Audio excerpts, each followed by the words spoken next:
Après que Martin Harris a réussi à perdre les 116 pages du manuscrit de la traduction du livre de Mormon, Joseph Smith et lui n'ont pas eu de contact, pour autant que nous le sachions, pendant environ 8 mois. Pendant ce temps, Lucy, la femme de Martin, a intenté un procès contre Joseph Smith, accusé d'avoir tenté de tromper les gens en prétendant détenir des plaques d'or. Ces personnes affirmaient avoir suffisamment de témoignages pour incriminer à la fois Joseph et son père, et Martin aussi, s'il ne se joignait pas au procès contre Joseph.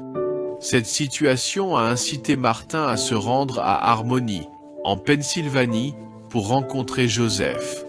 Alors, Joseph a recherché la volonté du Seigneur et a reçu la révélation aujourd'hui publiée dans Doctrine et Alliance, section 5.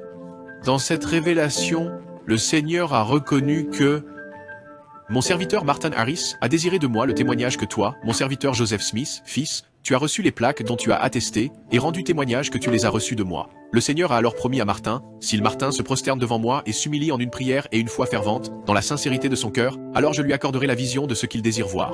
Le Seigneur lança également plusieurs avertissements à ceux de cette génération, qui sont à l'affût pour détruire Joseph de la surface de la terre, faisant très probablement référence aux personnes qui organisaient le procès contre Joseph Smith à l'époque. Martin quitta Harmony, convaincu que Joseph possédait les plaques. Par conséquent, le jour du procès, Martin pouvait témoigner en toute confiance en faveur de Joseph Smith, et c'est ce qu'il fit.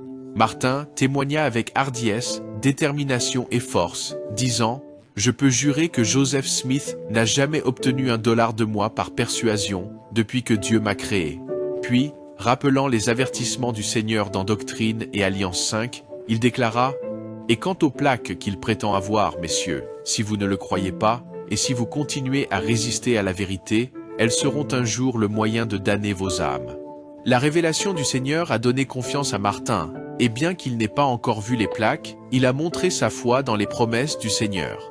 Au cours des derniers jours de juin 1829, il fut récompensé pour sa foi, rejoignant Oliver Cowdery et David Widmer comme l'un des 3 témoins du livre de Mormon.